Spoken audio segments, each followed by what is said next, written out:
Sergeants. I am Cadet Cargo, 1st Squad, 2nd Platoon, Battle Company 117 Infantry. This is an unclassified information brief in which I'll be talking about the unit, compositions, and capabilities of the Chinese and American rifle squads.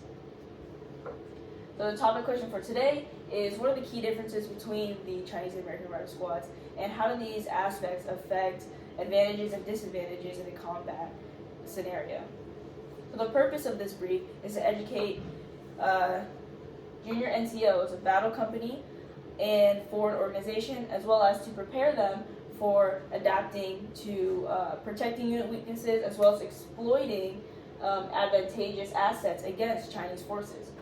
So the agenda for today will be, we'll be looking at the Chinese organization, what do they look like, some of their weapon systems, a brief overview of the American Rifle Squad, just to get a side-by-side comparison, differences, similarities, and implications.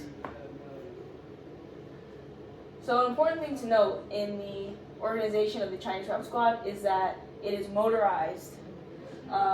We have a driver who also serves as a gunner. So some of the key positions within this, they have a machine gun team in which there's a sniper, machine gunner, and assistant gunner. An anti-tank team where there's a grenadier, assistant grenadier, and a rifleman. These teams are both led by squad leader and assistant squad leader. There are 9 personnel within the entirety of this organization. So looking at some key weapon systems that we can see here that are different or maybe foreign to the American forces is the inclusion of a sniper rifle.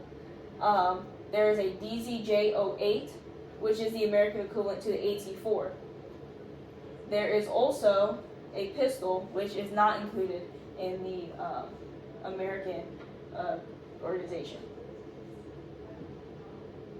So a brief overview, this is from ATP 3-21.8 of the Infantry Rifle Squad, and we can see, as compared to the last slide, there are some very big differences, such as squads reflecting each other, and there's a presence of team leaders, whereas they did not have team leaders before. There's also 9 personnel in this organization. And also to highlight this very briefly, we have a weapons squad, and we can see some of the counterparts to the Chinese specialty teams, where we have our close combat missile team and machine gun team within a singular squad.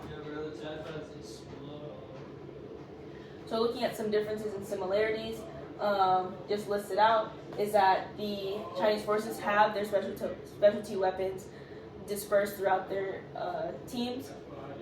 There is a DZJ-08 versus our Javelin.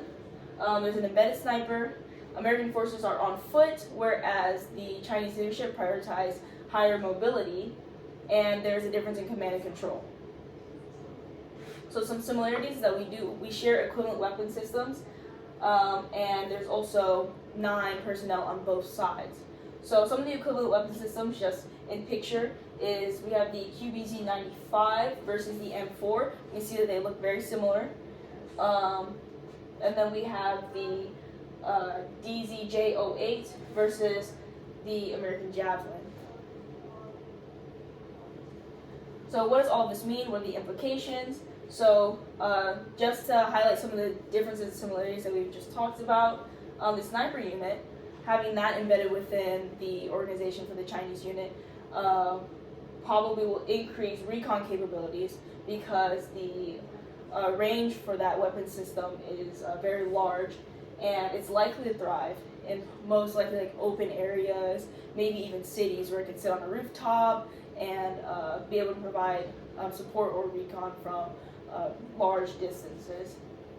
The difference in mobility can also determine who has the advantageous fighting position within combat, whereas the Chinese have an embedded mounted unit.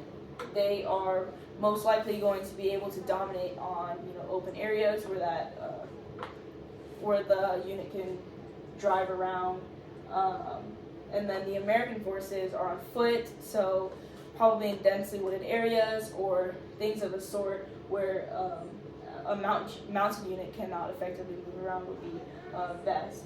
So command and control, the Chinese have a lack of team leaders, which affects their command and control by allowing squad leader and assistant squad leader to pass down intent and commands directly, whereas the American forces have to use team leaders, and sometimes there can be a disconnect between intent, making sure that commands are passed on properly through the team leaders.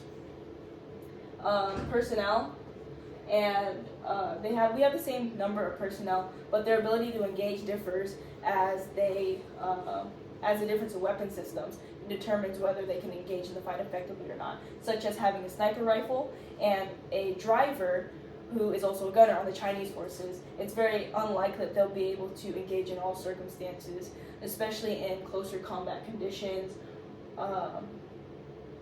And the weapon ranges of the sniper rifle is most likely not suitable for closer combat conditions, whereas the American forces can do better. So. Right, are there any questions? Right, just to recap, we talked about the differences and similarities between Chinese and American forces, and we have concluded that although there are so many different aspects between the two, determining disadvantages and advantages are largely dependent on the situations that we find ourselves in combat. This concludes my brief.